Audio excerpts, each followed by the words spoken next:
الحمد لله نحمده ونستعينه ونستغفره ونعوذ بالله من شرور أنفسنا ومن سيئات أعمالنا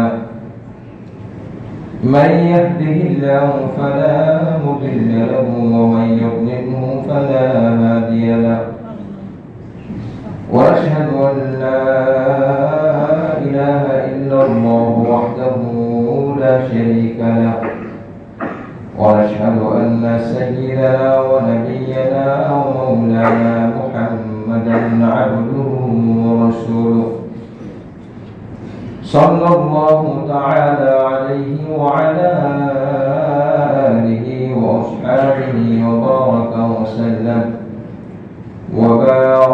وسلم تسليما كثيرا أما بعد فأعوذ بالله من الشيطان الرجيم بسم الله الرحمن الرحيم إن أول بيت وضع للناس للذي بمكة مباركا وهدى للعالمين فيه آيات بينات مقام إبراهيم ومن دخله كان آمنا ولله على الناس حج البيت من استطاع إليه سبيلا ومن كفر فإن الله غني عن العالمين وقال رسول الله صلى الله عليه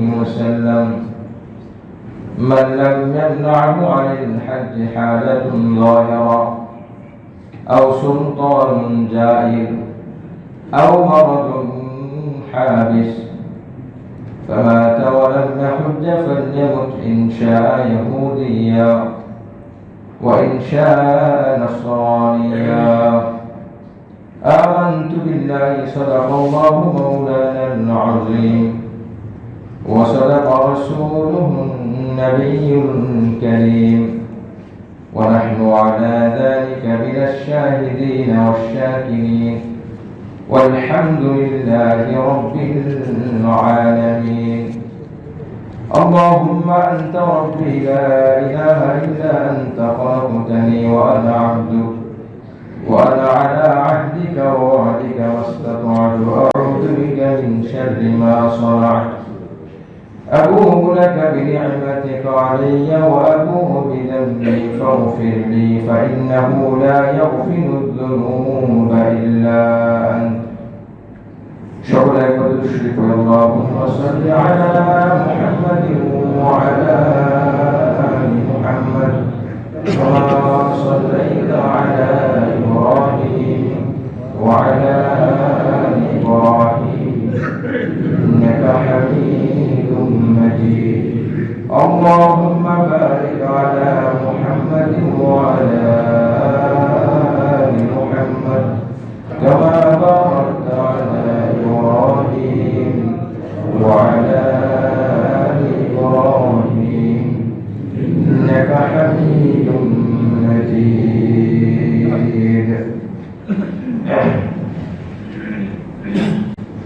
সম্মানিত মুসল্লিয়ান ইকরাম আজ জিলকআদা মাসের 1 তারিখ 1445 হিজরি মহান রব্বুল আলামিন আমাদেরকে জুমার নামাজ আদায় করার জন্য আল্লাহ পাকের এই ঘরে আসার তৌফিক দান করেছেন শুকরিয়া আদায় করি আলহামদুলিল্লাহ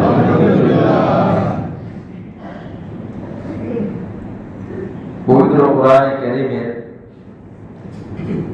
সূরাতুল বাকারার 197 নম্বর আয়াত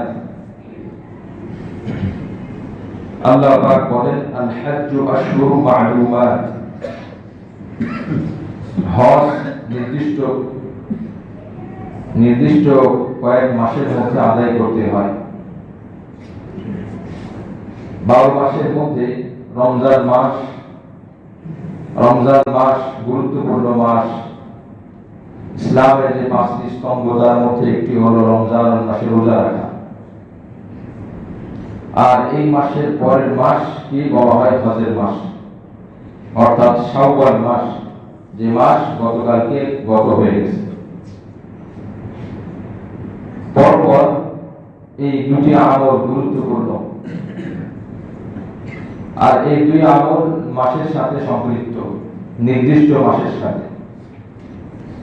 রমজান মাসের আগে যদি কেউ রমজান মাসের রোজা আদায় করে তো তার রোজা আদায় হবে না, নফল আদায় হবে। অনুরূপভাবে হজের মাসের আগে যদি কেউ হজ আদায় করে তাহলে তার ওই হজ আদায় হবে না, ওইটাকে হজ করা হবে না, ওমরা করা যেতে পারে। তো বোঝা গেল এই দুই আমলের জন্য নির্দিষ্ট সময় আছে। আর নামাজের যে সময় চন্দ্রের সাথে সম্পৃক্ত না, সূর্যের সাথে সম্পৃক্ত। নামাজের সময় পরিবর্তন হয় সূর্য অস্ত যাওয়া, উদিত হওয়া, এটার উপর নির্ভর করে সূর্য কেন্দ্রিক আমলের সময়টা পরিবর্তন হয়। যাকাতের নির্দিষ্ট কোনো মাস নেই, এটা ব্যক্তির সাথে সম্পর্ক। 1 বছর পরে যার কাছে যাকাত পরিমাণ মাল থাকে প্রত্যেক বছরই আদায় করতে হয়। যার কাছে যখন যাকাত পরিমাণ যেই মাসে সম্পদ আসবে ওই মাস থেকে গণনা করা হবে, ঠিক ওই মাস সহ 12 মাসে গিয়ে 12তম মাসে গিয়ে তার উপরে যাকাত ফরজ হবে। যদি বছরের দুই প্রান্তে প্রথম মাস এবং 12তম মাসে তার জন্য 12তম মাসে দুই প্রান্তে যদি যাকাত ফরজ পরিমাণ সম্পদ থাকে, মাঝখানে যদি কিছু কমেও যায় এই হিসাব আসবে না, বছরের দুই প্রান্তে হিসাব আসবে। তো বোঝা গেল যাকাতের নির্দিষ্ট কোনো মাসের সাথে সম্পর্ক না, যে জানুয়ারি মাস, ফেব্রুয়ারি মাস বা রমজান মাস, শাওয়াল মাস। প্রশ্ন হলো আমাদের রমজান মাসে আদায় করি, হিসাব সহজের জন্য আমরা রমজান মাসে করে থাকি, কিন্তু এটা আমাদের স্পষ্টভাবে জানা দরকার রমজান মাসে কিন্তু যাকাত ফরজ হয় না। যাকাত ফরজের জন্য তার ব্যক্তির সাথে সম্পর্ক। যেমনিভাবে হজ ফরজ অর্থের সাথে সম্পর্ক, নির্দিষ্ট পরিমাণে অর্থ থাকলে তার জন্য হজ আদায় করতে হয়, তবে ওই হজটা হবে নির্দিষ্ট সময়। আর যাকাতের জন্য নির্দিষ্ট পরিমাণের অর্থ থাকতে হবে, তবে 1 বছর পরে গিয়ে আদায় করতে হবে। এই জন্য তার নির্দিষ্ট কোনো মাস নেই। তো যাকাতের নির্দিষ্ট মাস ধরা বাঁধা নেই, নামাজের জন্য কোনো মাস নেই, নামাজ প্রত্যেক দিন আদায় করতে হয়। বাকি থাকলো রমজান এবং হজ। রমজান মাসে প্রত্যেক বছর একবার রোজা আদায় করতে হয়। আর হজের মাসে হজ আদায় করা যার উপর ফরজ, জীবনে একবার হলো আদায় করা, একবার আদায় করলে ফরজ আদায় হবে, বারবার আদায় করলে অসংখ্য সওয়াব হবে। তো এই যে বর্তমান যে মাস চলমান জিলকআদা, এই মাসকে হজের মাস বলা হয়। হজের মাস 3টি, আমি যে আয়াত তেলাওয়াত করেছি 197 নম্বর আয়াত সূরা বাকারা, এই আয়াতের মধ্যে আল্লাহ পাক বলেন আল হাজ্জু আশহুরুম মা'লুমাত, হজ নির্দিষ্ট মাসে আদায় করতে হয়। এই মাসের শুরু হয় শাওয়াল থেকে, তবে আমল হয় জিলহজ মাসে। 3 মাস পরের অর্থ হলো যে শাওয়াল মাসে ইহরাম করার নিয়ত সহিহ হবে। যদি কেউ হজকে কেন্দ্র করে রমজান মাসে ইহরাম পরে, ইহরাম কাপড় পরে, তো ওই ইহরাম কাপড় পরা সহিহ হবে না, কারণ এখনো সময় হয়নি। যেভাবে আরাফায় 9 তারিখে, জিলহজের 9 তারিখে আরাফা অবস্থান করতে হয়, যদি কেউ জিলহজের 7 তারিখে আরাফা অবস্থান করে তো তার হজ যেমন আদায় হবে না। তো শাওয়াল মাস আসার আগে যদি কেউ ইহরামের কাপড় আদায় পরে নিয়ত করে, ওই নিয়ত সহিহ হবে না, আবার নিয়ত এবং কাপড় নবায়ন করতে হবে। এই জন্য এই 3 মাস শাওয়াল, মানে রমজানের পরের মাসকে বলা হয় শাওয়াল, আর এই বর্তমান জিলকআদ এবং পরের মাস জিলহজ, এই 3 মাসকে হজের মাস বলা হয়। তবে 3 মাস পুরাটা না, যেহেতু জিলহজ মাসের 13-14 তারিখের পরে হজের সমস্ত কার্যক্রম আমল শেষ হয়ে যায়, তো সেই হিসাবে 2.5 মাস বলা যেতে পারে। তো আল্লাহ পাক বলছেন মাস সমূহ 2.5 মাস ভাঙতি আর ধরা হয়নি, পরে 3 মাসের কথা উল্লেখ করা হয়েছে। এখন হজের 2য় মাস চলে। আমাদের দেশ থেকে হজের প্রথম ফ্লাইট ছেড়ে দিয়েছে গতকালকে আমার জানা মতে, হাজী সাহেবগণ সেখানে চলে গিয়েছেন।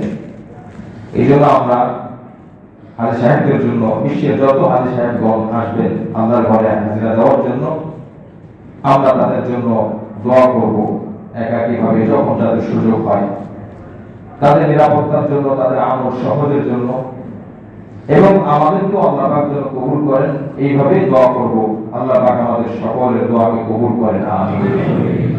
মুহতারাম হাজির, গুরুত্বপূর্ণ মাস, গুরুত্বপূর্ণ ইবাদত, 4টি আমল, 4টি বিধান, নামাজ, রোজা, হজ, যাকাত, এর মধ্যে সবথেকে কঠিন হলো হজ। সবথেকে কঠিন হজ। এই জন্য হজের ব্যাপারে বলা হয় শারীরিক শক্তি থাকতে হজে যাওয়া। হজের সময় কিন্তু 70, 80, 90 বছর পরে না।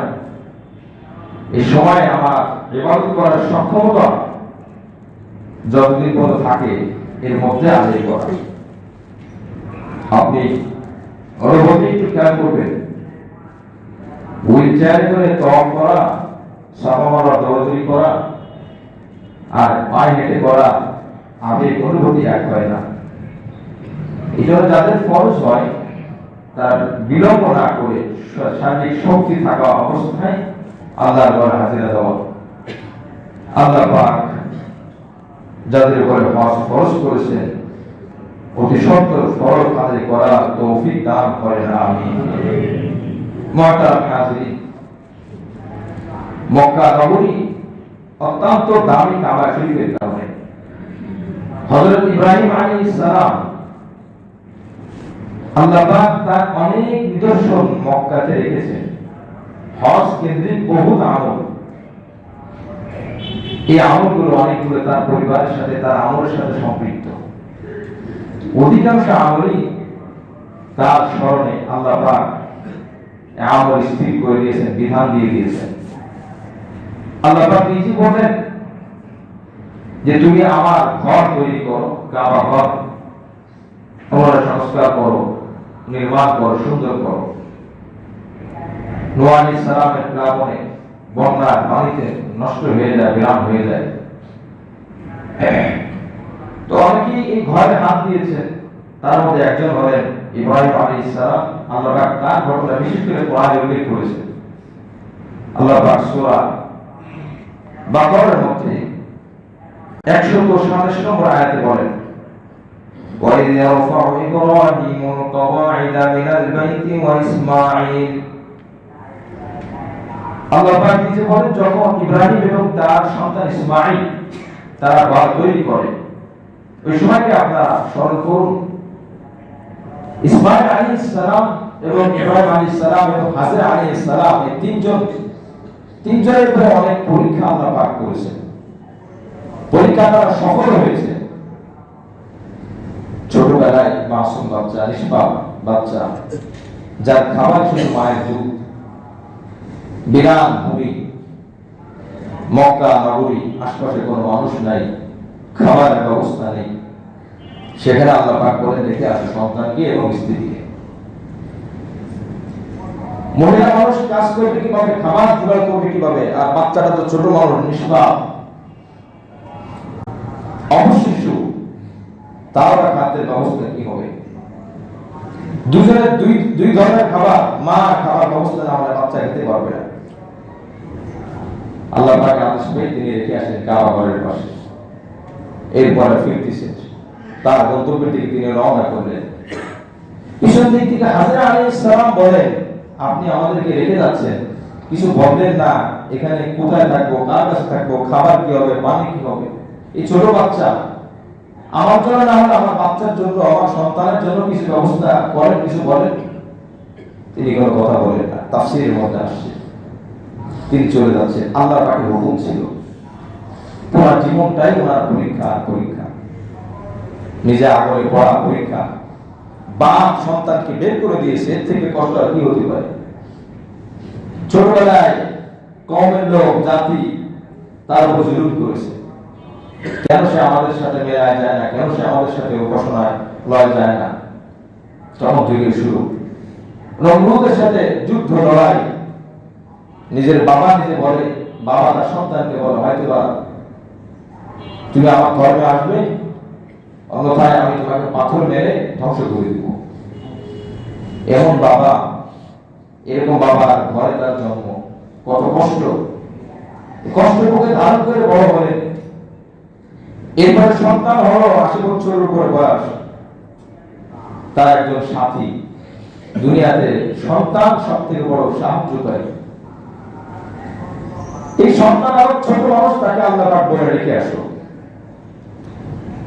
ইব্রাহিম আলাইহিস সালাম যখন বারবার হাজরা আলাইহিস সালাম ডেকে বলে, তখন তিনি কোনো জবাব দিলেন না। হাজরা আলাইহিস সালাম এক পর্যায়ে বললেন, আপনি কি আল্লাহর হুকুমে এখানে রেখে যাচ্ছেন, নাকি আপনার কোনো ইচ্ছা আছে বা আপনার ব্যক্তিগত কোনো কারণে? ইব্রাহিম আলাইহিস সালাম হাত উঁচু করে আল্লাহর দিকে ইশারা করেন, আল্লাহর হুকুমে রেখে যাচ্ছি। হাজরা আলাইহিস সালাম তখন একটু নিশ্চিন্ত হলেন, অস্থিরতা তার কমে গেল, দোয়া করলেন। কিন্তু ইব্রাহিম আলাইহিস সালাম অনেক কষ্ট, মানবীয় গুণ তো নবীদের মধ্যেও ছিল, সন্তানের ভালোবাসা, স্ত্রীর ভালোবাসা তো নবীদের মধ্যেও ছিল। হযরত ইব্রাহিম আলাইহিস সালাম দোয়া করলেন, আল্লাহ আমি তো রেখে যাচ্ছি, আপনার কাছে একটু দোয়া করি। দোয়া করতে নিষেধ না। রব্বানা ইন্নী আসকানতু মিন যুররিয়্যাতি, সূরা ইব্রাহিমের মধ্যে আসছে। ওরা নামে যে সূরা ১৩ নম্বর পায়, রব্বানা ইন্নী আসকানতু মিন যুররিয়্যাতি বিওয়াদিন গায়রি যি যার'ইন 'ইনদা বাইতিকাল মুহাররম। আল্লাহ আমি আমার পরিবার সন্তানকে রেখে যাচ্ছি এমন একটা উপত্যকায়, গায়রি যি যার'ইন, যেখানে কোনো খাবার দাবার নাই। রব্বানা ইন্নী আসকানতু মিন যুররিয়্যাতি বিওয়াদিন গায়রি যি যার'ইন 'ইনদা বাইতিকাল মুহাররম। আপনার সম্মানিত ঘর কাবা ঘরের পাশে কোন খাবার নাই, পানি নাই, মানুষজন নাই, এমন একটা জায়গায় আমার সন্তানদেরকে আমি রেখে যাচ্ছি। এখন বলেন আমাদের দোয়ার গতি কোন দিকে যায়? আল্লাহ আমার ঘরে খাবার নাই, সুতরাং আমার ঘরে খাবার দাও, এই তো দোয়ার গতি। আল্লাহ আমি অসুস্থ, এরপর কি আসে? আমাকে সুস্থ করে দাও। আল্লাহ আমার সন্তান হয় না, আমার সন্তান দাও তুমি। আল্লাহ আমি খুব পেরেশানিতে আছি, আমার পেরেশানি দূর করো, এটাই তো দোয়ার গতি। আমি আমার সন্তান এবং আমার বিবি হাজেরাকে এমন জায়গায় রেখে যাচ্ছি যেখানে আমার খাবার নাই, পানি নাই, তো দোয়ার গতি এটাই হবে, আল্লাহ সেখানে খাবার ব্যবস্থা করো, পানির ব্যবস্থা করো। এটাই তো হওয়ার কথা। রব্বানা ইন্নী আসকানতু মিন যুররিয়্যাতি বিওয়াদিন গায়রি যি যার'ইন 'ইনদা বাইতিকাল মুহাররম।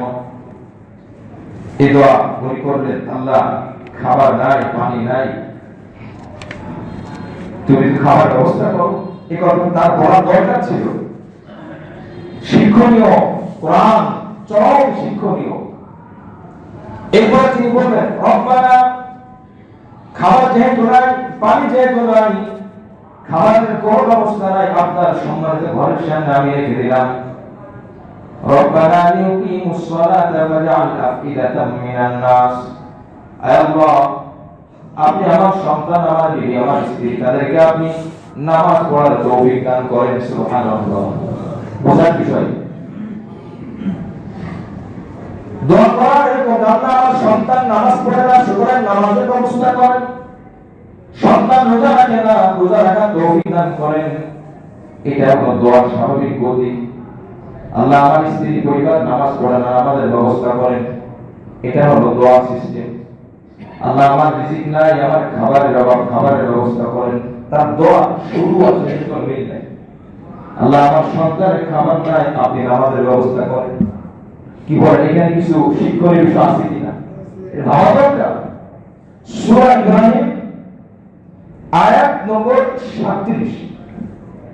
আমার পরিবারের কাছে, আমার এই নাবালক মাসুম দুধের বাচ্চাটার কাছে কোনো খাবার নাই, পানি নাই, মার কাছে কোনো খাবার নাই, কোনো মানুষজন নাই, সম্পূর্ণ নিরাপত্তাহীন একটা জায়গায় আমি রেখে দিলাম, আপনি নামাজের ব্যবস্থা করেন। এরপরে তিনি বললেন, ফাজআল আফইদাতাম মিনান নাসি তাহওয়ি ইলাইহিম।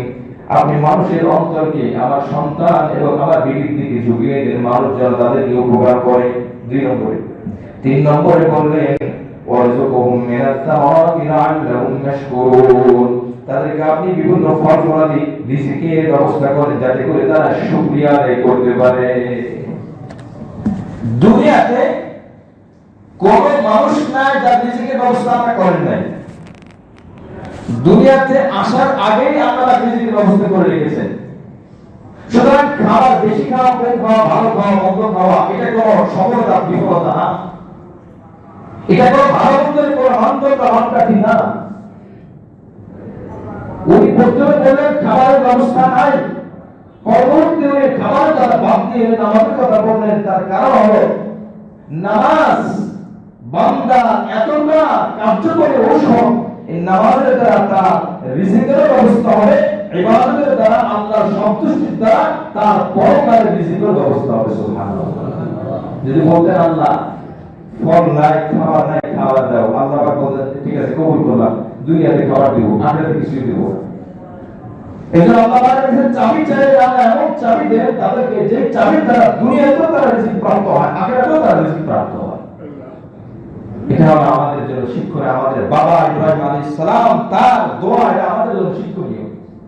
সন্তানের জন্য দুনিয়া বিষয় যতটা ভাবা 1% বেশি হলে ধর্মীয় বিষয় তার জন্য বেশি ভাবা, 1% বেশি হলে তার জন্য ধর্মীয় বিষয় ভাবা। সব বাবাই তার সন্তানকে দুধ ডিম খাওয়ায়, গোশত খাওয়ায়, হালুয়া রুটি খাওয়ায়, আপেল কমলা খাওয়ায়। এটার জন্য আলাদা কোনো দোয়া করা লাগে না, আলাদা কোনো চিন্তা করা লাগে না। কিন্তু আমার সন্তানকে আমি দিনের সৈনিক, দিনের পথের পথিক, হেদায়েতের পথে আমি আনতে পারলাম কিনা, চেষ্টা করলাম কিনা, এটা হলো আমার চরম সফলতা, এটা হলো আমার চরম আসল বিষয়। খাবারের সন্তানকে খাবার খাওয়াবে এই জন্য আমাদের এখন পড়ালেখা শেখা লাগে না। যে যার আক্ষরিক জ্ঞান নাই সেও বলতে সন্তানকে খাবার দিতে হবে। যে পশু পাখি তারাও বুঝে। অনেক সময় পাখি বাচ্চা জন্ম দেয়, ডিম থেকে বাচ্চা আসে, নিড়ে থাকে, বাসায় থাকে। এই পাখি বড় মা পাখি দূরে চলে যায়, মুখে খাবার নিয়ে আসে, নিয়ে এসে এই সন্তানের মুখে এই লোকটা তুলে দেয়। এরা উঠতে পারে না। তারা কোন কিতাব পড়ছে, কোন হাদিস পড়ছে যে সন্তানকে খাওয়াতে হবে? এগুলো যে পড়ালেখা লাগে না, স্কুলে ভর্তি হওয়া লাগে না। সন্তানকে খাওয়াইতে হবে, পড়াইতে হবে, দিতে হবে, নিতে হবে। আমি বলবো আমার সন্তান যেন মূর্খ না হয় এই জন্য আমাদের শিক্ষা অর্জন করা লাগে না, কিন্তু সন্তানকে শিক্ষিত, জ্ঞানী, ধার্মিক বানানোর জন্য আলাদা শিক্ষা অর্জন করতে হয়। কারণ আমার মধ্যে ধর্মীয় জ্ঞান, ন্যূনতম জ্ঞান না থাকে, আমি তাকে কিভাবে শিক্ষা দিব? আমি তাকে ভালোর জন্য চিন্তা করবো, কিন্তু উল্টা হয়ে যাবে। এই জন্য আমাদের হাজির একজন সফল বাবা, একজন সফল মা, একজন বিচক্ষণ বাবা, একজন বিচক্ষণ মা, তিনি দুনিয়া তো সে করবে, কিন্তু তার আখিরাতটা, তার মূল এটাকে সামনে রেখে যদি আখিরাত কিছুটা দেওয়ার জন্য দুনিয়াটা কিছুটা বঞ্চিত করতে হয় সেটাও ভালো। কারণ ভবিষ্যতে এই কাজটাই আমার এবং আমার সন্তানের সুখের কারণ হবে, হেদায়েতের কারণ হবে, নাজাতের কারণ হবে, জান্নাতে যাওয়ার বড় মাধ্যম হবে। এই জন্য আমাদের হাজির আমরা বাবারা আমরা মনে করি জন্ম হওয়ার পরে তার খাবারের ব্যবস্থা করবো, আমি তার সুন্দর বাসস্থানের ব্যবস্থা করবো, ভালো স্কুলে পড়াবো, ভালো কলেজে পড়াবো, ভালো গাড়ির ব্যবস্থা করবো, সুন্দর পোশাকের ব্যবস্থা করবো, ভালো আলোক শিক্ষা দেবো। ঠিক আছে, এগুলো অবশ্যই করতে হবে। নীতি নৈতিকতা, ধর্মীয় জ্ঞান, এগুলো কে দিব? আমি বাবা আমার যেমন ডিম দুধ খাওয়ার দায়িত্ব, আমার সন্তানকে ডিম শেখানোর দায়িত্ব আমার। আমি বাবা আমার যেমন তাকে কলা খাওয়ার দায়িত্ব, তার শরীর ভালো থাকার জন্য ভবিষ্যতে পরকালে সে তার আমল দিয়ে বাঁচতে পারে, আল্লাহ পাকের রহমত পায়, সেজন্য তাকে সেই জ্ঞান শিখাও, সে আমলের পথে পৌঁছতে পারে। এই জন্য আমি যখন নামাজ পড়ি, আমার ঘরে সন্তান আছে, মেয়ে হোক ছেলে হোক, প্রাপ্ত বয়স হোক, তখন আমার সন্তানকে উঠানো, তুমিও নামাজ পড়ো, হোক সেই নামাজ জোহর, হোক সেই নামাজ ফজর। আমি যদি মায়াকে ভালোবেসে আমি ফজরের নামাজ পড়লাম, আমি মা, আমি বাবা, আর আমার সন্তান প্রাপ্ত বয়স্ক সন্তান 15-16 বছর, আমি তাকে আদর করে ঘুম ভাঙলে তার মাথায় ক্ষতি হবে, বেড়ে ক্ষতি হবে, এত রাত্রে উঠবে, রোজ রাত্রে উঠবে না, এই চিন্তা করে আমি তাকে ঘুম পাড়িয়ে রাখলাম। হাদিসের মধ্যে সাহাবীর ঘটনা, একজন লোক এরকম অবহেলা করত, তখন বলে, আচ্ছা আপনার সন্তানকে কেন আপনি ডাকেন না? বলে, ছোট মানুষ তার ঘুম পর্যাপ্ত দরকার, ওই শেষ রাতে যদি ওঠে ফজরের সময় তার ঘুমের ব্যাঘাত করবে, ঘুমের ঘাটতি হবে, এই জন্য আমি তাকে উঠাই না। ফজরটা আপনি ঘুম পড়াইতে পারেন, নামাজ পড়তে 4 রাকাত নামাজ পড়তে কত সময় লাগে? ফজরের নামাজ সব থেকে কম, জোহর আসর মাগরিব ইশা 4 রাকাত 3 রাকাত, ফজরের নামাজ 2 রাকাত। অন্যান্য সময় সুন্নাত 4 রাকাত আছে, বিতের নামাজ আছে, কিন্তু ফজরের মাত্র 2 রাকাত। তখন তিনি বললেন, আচ্ছা এই জন্য এবার আপনাকে প্রশ্ন করি, ফজরের সময় যদি আপনার ঘরে এক কর্নারে আগুন লেগে যায়, তখন আপনি কি চিন্তা করবেন যে আপনার সন্তান ঘুমায়, সেই ঘুম থেকে উঠলে তার মাথা ব্যথা হবে, ঘুমের ঘাটতি হবে, শারীরিক ক্ষতি হবে? আগুন লাগছে না, আগুন, আমার সন্তান ঘুমাক, এই চিন্তা আপনি করবেন? এটা প্রশ্ন করা হয়েছে তাকে। কি বলে, এই প্রশ্ন আমাদের কাছে করা হলে আমরা কি উত্তর দেবো? আমার সন্তানকে ওই ঘরে আগুন লাগছে এই অবস্থায় কি ঘুম পাড়িয়ে রাখবো? তাকে উঠাবো না? ফজরের সময় রাত 2টার সময় তো হয়, রাত 3টার সময় তো হয়, তাকে তো আমি উঠাবো? বলে, কেন আমি তাকে ঘুম পাড়িয়ে রাখবো? কেন না, আপনি কেন উঠাবেন? উঠে তো সমস্যা হবে, শারীরিক ক্ষতি হবে, ঘুমের ঘাটতি হবে। বলে, না আমি তাকে উঠাবো। তখন তিনি বললেন, দুনিয়ার এই আগুনের ভয়কে আপনার সন্তানকে আপনি উঠিয়ে তাকে বাঁচানোর চিন্তা করেন, যেহেতু আপনি একজন জ্ঞানী বাবা, দায়িত্বশীল বাবা, আপনি তো ওই দায়িত্বশীল বাবা, আপনি যে কারণে নামাজ পড়লেন, নামাজ না পড়লে আপনি জানেন আপনার আগুনে যেতে হবে, যে আগুনটা দুনিয়ার থেকে আর 70 গুণ বেশি তাপ হবে। তো আপনার জন্য যেমন নামাজ ফরজ, আপনার প্রাপ্ত বয়স্ক সন্তানের জন্য অনুরূপ একই রকম। 50 বছর মানুষের জন্য যেভাবে নামাজ ফরজ, 16 বছর 17 বছর সন্তানের জন্য একই রকমের নামাজ ফরজ, বিন্দু পরিমাণ, কিভাবে বলবো, 0.00001 এই পরিমাণ কোনো সুযোগ নাই, একই রকমের ফরজ। ছেলেদের জন্য বালিগ হওয়ার আলামত যদি না হয়, 15 বছর বয়স থেকে বালিগ হয়ে যায়। মুআজ্জাজ হাজির, একটা সরল ছেলের জন্য যেমন ওরকমই নামাজ ফরজ, একজন 60-70 বছর মানুষ উপরে যেরকম নামাজ ফরজ। তাহলে আপনি আপনার সন্তানকে ঘরে আগুন লাগলে উঠিয়ে দিবেন, অথচ নামাজ না পড়ে, যে রাসূল বলেছে, আমার মনে চায় যারা নামাজ আদায় করে না, ফজর পড়ে না, আমি মসজিদে জামাত দাঁড় করিয়ে দিই, কিছু লাকড়ির ব্যবস্থা করি, ঘরের মধ্যে আগুন জ্বালিয়ে দিই। রাসূলের সহিহ হাদিস, বিশুদ্ধ হাদিস, এটা রাসূল বলছেন। তাহলে আপনি কিভাবে আপনার সন্তানকে ঘুমের অজুহাত দিয়ে এই ফজরের নামাজ থেকে বঞ্চিত করলেন? মুআজ্জাজ হাজির, এটাই হলো ইব্রাহিম আলাইহিস সালামের শিক্ষা, এটাই হলো কোরআনের শিক্ষা। মুআজ্জাজ হাজির, হযরত ইব্রাহিম আলাইহিস সালাম আল্লাহ পাকের কাছে বলেন, নামাজের ব্যবস্থা করে দেন আল্লাহ, সে যদি নামাজি হয় তার সওয়াব, তার ফজিলত আমি পাবো, সেও পাবে। কারণ যে সন্তান নামাজ পড়ে, নামাজের পর ওই সন্তানই কিন্তু দোয়া করে, রব্বির হামহুমা কামা রাব্বায়ানি সগীরা। নামাজ পড়ে না, কোরআন পড়ে না, কোরআন জানে না, কিভাবে সে দোয়া করবে, রব্বির হামহুমা কামা রাব্বায়ানি সগীরা? অথচ বাবা মার জন্য সবথেকে বড় দোয়া হলো সন্তানের দোয়া, যে দোয়াটা আল্লাহ পাক নিজে কোরআন শিক্ষা দিয়েছেন। নামাজ পড়ে না, দোয়া করে না, দোয়া শিখে নাই, কোরআন শিখে নাই, কিভাবে দোয়া করবে? বাবা যখন কবরে যাবে, এই সন্তান যত ওয়াক্তে নামাজ আদায় করবে, বাবার বলার কারণে, প্রত্যেক ওয়াক্তে নামাজ পড়ার কারণে সমপরিমাণ সওয়াব কিয়ামত পর্যন্ত বাবা মার কবরে আল্লাহ পাক পৌঁছায় দিবেন। সুবহানাল্লাহ। দোয়া করা লাগবে না, দোয়া করা লাগবে না সন্তানের।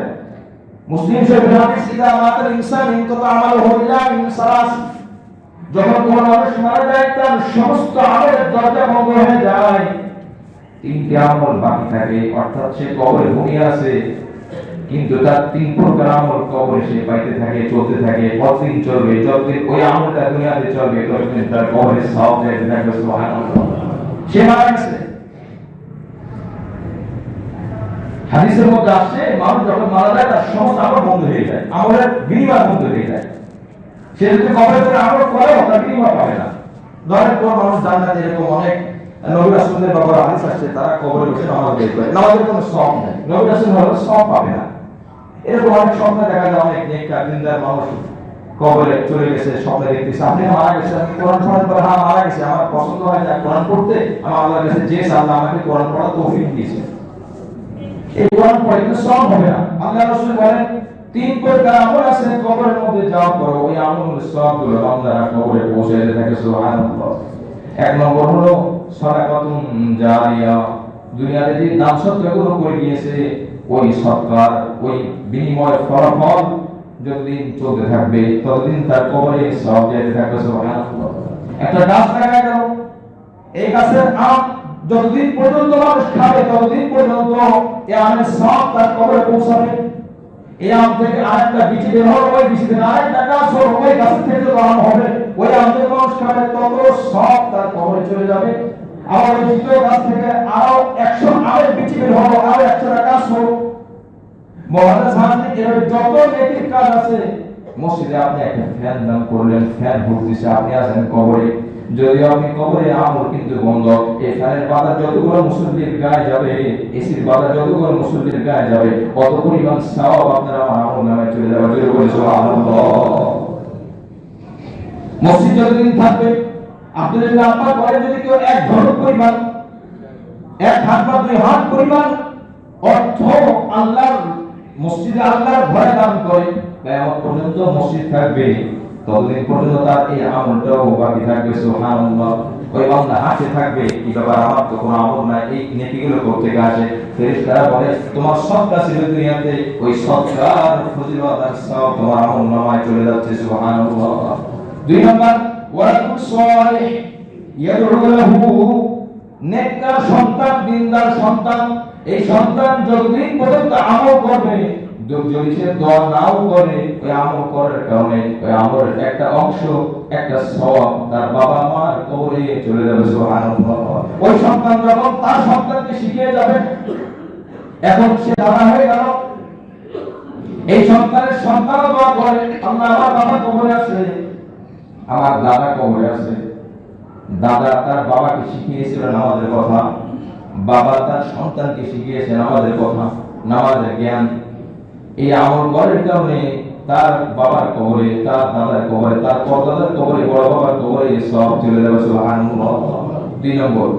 3 নম্বর আও ইলমি ইয়ান্তাফিউ, অথবা কোন জ্ঞান, ধর্মীয় জ্ঞান দেখে গেল, ওই ধর্মীয় জ্ঞান চর্চা যতদিন পর্যন্ত দুনিয়াতে হবে, দুনিয়ার মধ্যে ধর্মীয় শিক্ষা যতদিন প্রচার প্রসার হবে, ওই ধর্মীয় জ্ঞানের যে ফজিলত আর সওয়াব, ওই পরিমাণ সওয়াব তার আমলনামায় কবরে চলে যাবে। সুবহানাল্লাহ। এটা মহাদেশ হাজির সন্তানদের এগুলো করে যাওয়া। তো বলতেছিলাম ইব্রাহিম আলাইহিস সালাম দোয়া করলেন, কি বলেন, আল্লাহ পাক ইসমাঈল আলাইহিস সালামকে না কয়ে রাখে নাই, নামাজের দোয়া করছেন, জাবিহুল্লাহ বানিয়েছেন, নবী বানিয়েছেন। কেমন নবী, গর্বের বিষয়।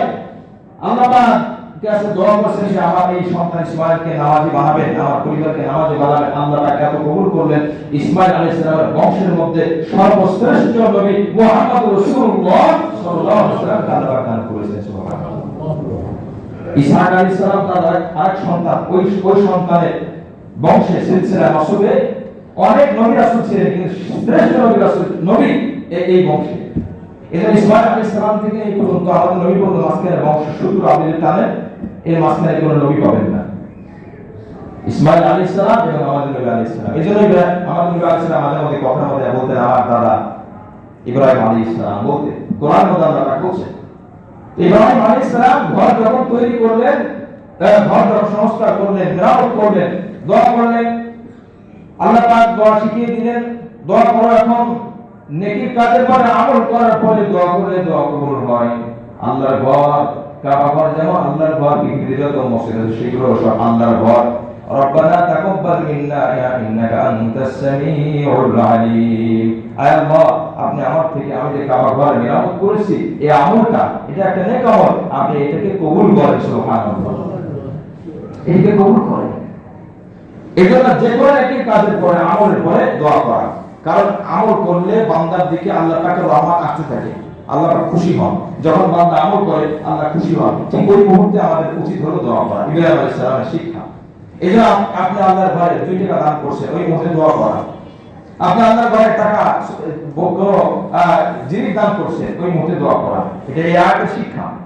আমরা দোয়া করি না, জানি না হয়তো এখন থেকে করবো। আল্লাহ পাক তৌফিক দান করেন না। মসজিদে একটা টাইলস দিয়েছেন, এসির জন্য টাকা দিয়েছেন, জুমায় দান করেছেন, মাসিক হাদিয়া দিয়েছেন। যে যেখানে, শুধু মসজিদ বলে না, যে কোনো জায়গায় দান আপনি করলেন, করার পর আপনি দোয়া করেন আল্লাহ ইবাদত করে ইব্রাহিম আলাইহিস সালাম দোয়া করেছিলেন, আর আপনি দোয়া কবুল করেছেন। আশ্চর্য বিষয় হলো তিনি কাবা মেরামত করার পর যতগুলো দোয়া করেছেন আল্লাহ সবগুলো কবুল করেছেন। সুবহানাল্লাহ।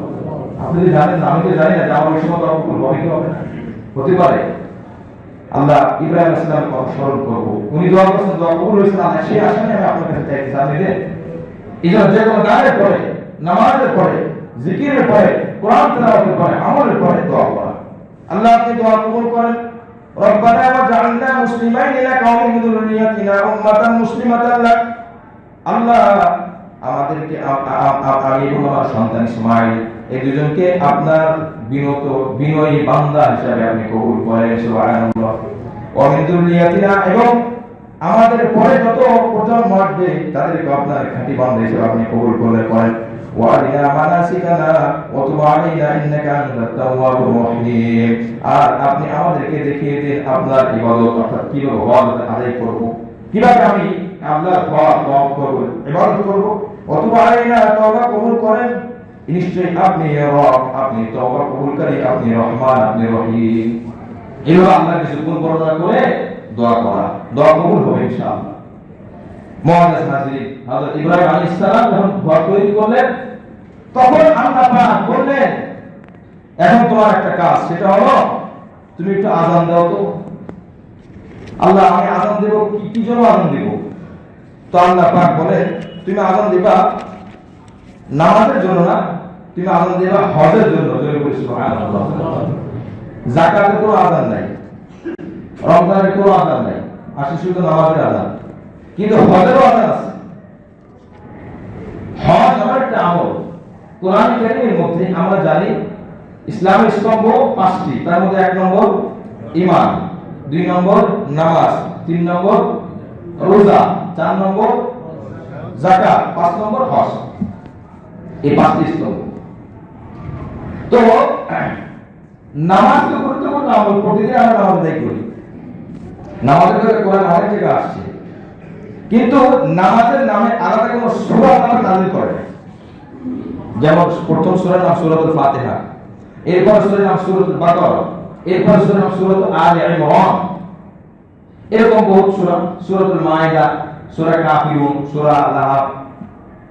তো নামাজের নামে আলাদা কোনো সূরা নাই। 2 নম্বর,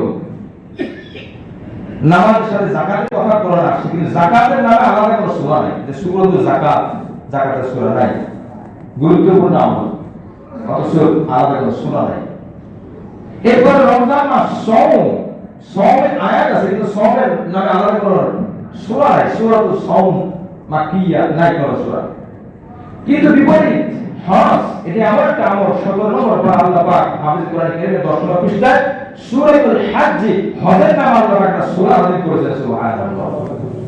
জেনে কথা আমরা হয়তো জানি সূরাগুলো এগুলো কিন্তু নবীর বানানো না, আল্লাহ পাকের ইশারায় এক একটা সূরার যে নাম দেওয়া হয়েছে আল্লাহ পাকের হুকুমেই দেওয়া হয়েছে। সূরাতুল হজ, হজের সূরা। এই সূরার মধ্যে হযরত ইব্রাহিম আলাইহিস সালামকে আল্লাহ পাক বলেছেন ওয়াদিন ফিন নাস বিল হজ ইয়াতুকা রিজালান ওয়া আলা কুল্লি যামিরিয়াতিন মিন কুল্লি ফাজ্জিন আমিক। তুমি আযান দাও, মানুষের মাঝে আযান দাও। আয় আল্লাহ আমি মানুষ পাবো কোথায়? তাফসীরের মধ্যে আসছে আল্লাহ আমি আযান দেব, মানুষ তো নাই। এই তাফসীর ইবনে কাসির মধ্যে আসছে নাদা ফিন নাস দা'iয়ান লাহুম ইলাল হজ ইলাল বাইতি আল্লাযী আমারনাকা ببنائه فذكر الحج فقال نادي وعلينا البلاغ। আল্লাহ পৌঁছাবো কিভাবে? আমি তো আযান দেব, আমার আওয়াজ তো বেশি না। আল্লাহ পাক বলেন নাদি ওয়ালিনা আল-বালাগ, তুমি আযান দাও আর আমি আল্লাহ পৌঁছে দেব। সুবহানাল্লাহ। ওয়ালিনা আল-বালাগ, আমি আল্লাহ পৌঁছে দেব। فقام على مقامه وقيل على الحج وقيل على الصفا وقيل على ابن قيس। কোন কোন রাওয়াত আসছে পাহাড়ের উপরে, সফা পাহাড়ের উপরে, কোন জায়গা আছে জাবালে আল কুবাইসের উপরে উনি উঠলেন। এরপর উনি দাও ইয়া আইয়ুহান নাস, ইন্না রাব্বাকুম ক্বাদ ইত্তাখাযা বাইতান ফাহাজ্জু, হে মানুষ, তোমাদের রব তোমাদের জন্য একটা ঘর তৈরি করেছেন, সুতরাং তোমরা হজ করো, তোমরা আল্লাহর ঘরে হজ করতে আসো। ফায়াকাল মিনাল জিবাল তাওয়াদাত হাত্তা বালাগাল আসওয়াত, তাফসীর ইবনে কাসীরের riwayat। পাহাড় তো অনেক উঁচা, ওই মুহূর্তের জন্য আল্লাহ পাক পৃথিবীর সমস্ত পাহাড়ের উচ্চতাকে আল্লাহ পাক কমিয়ে দিয়েছেন, সুবহানাল্লাহ, নিচে করে দিয়েছেন। হাত্তা বালাগাল আসওয়াত আরজাল আরদ, যাতে করে ইব্রাহিম আলাইহিস সালাম আওয়াজ পুরো পৃথিবীর সব জায়গায় ছড়িয়ে যায়।